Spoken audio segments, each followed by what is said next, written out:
In the wake of the January 6, 2021 security breach at the Capitol building during then-President Trump's rally on Capitol Hill, I've been clear that I think any Trump supporter who participated was doing an extremely ill-advised thing that would bring on horrendous repercussions for conservatives.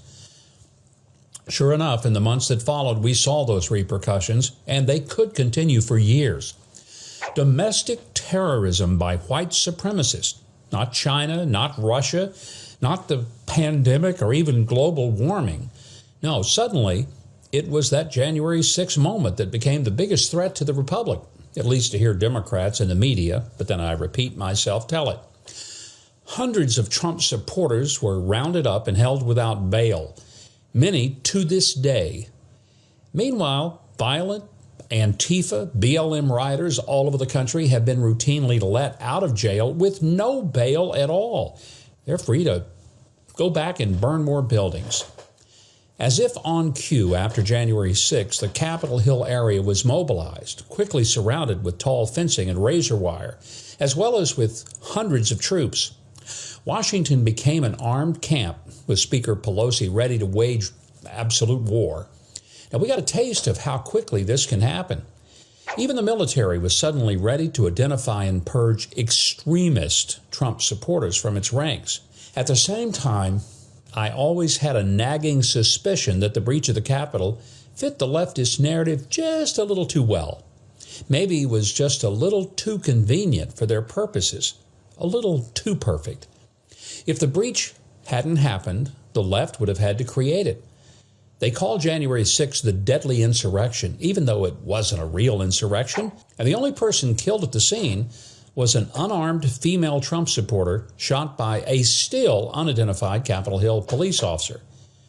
Now, if that was an insurrection, it was the most pathetic and boneheaded attempt in history of an insurrection.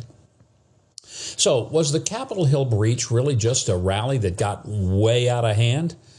Or was it helped along by people who weren't Trump supporters at all? We don't know.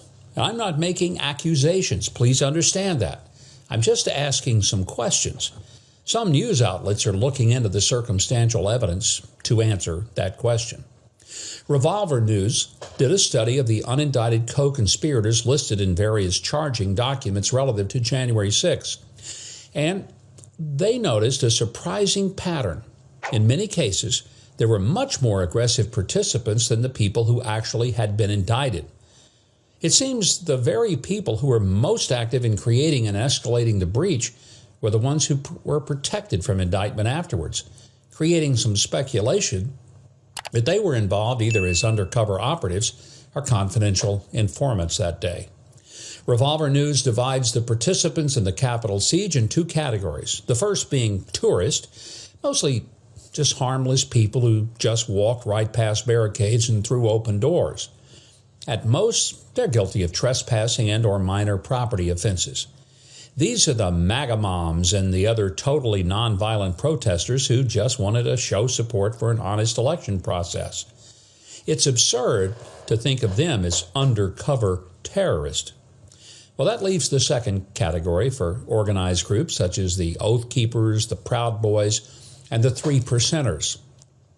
If undercover operatives or informants were involved in getting and keeping the insurgency going, it's these groups they would have infiltrated.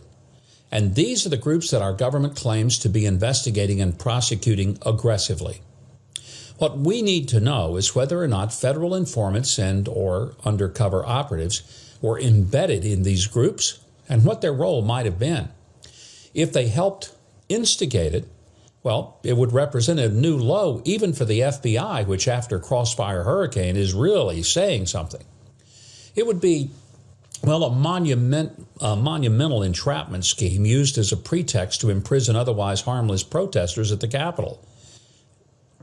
And in a much larger sense, it would be used to frame the entire MAGA movement as domestic terrorist. Now, I would add that this event was also used as a pretext to impeach a president.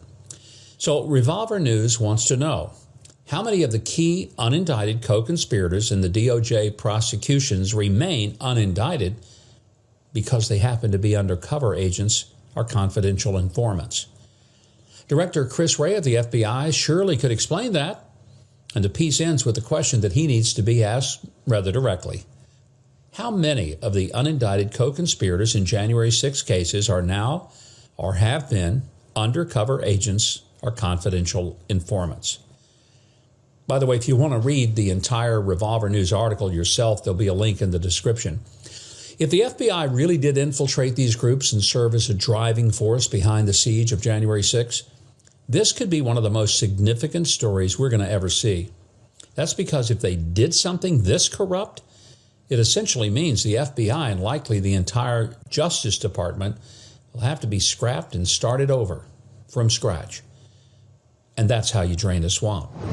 Well, thanks for watching, and I hope you'll comment and subscribe to the channel below and click the notification bell for more videos. I'll be live streaming tomorrow at about 1 p.m. Central. That's Friday, so be sure to click the box on your left so you'll have a link to get a notification when we are live with questions. If you want any more of my news analysis and commentary, it's pretty simple. Sign up. That's right, sign up for the newsletter at MikeHuckabee.com. Comes to your email box twice a day, and it is 100% completely free. And if you're in the mood for some great entertainment, be sure to check out our second channel, Huckabee's Jukebox. That's it for this edition of The Breakdown. I'm Mike Huckabee.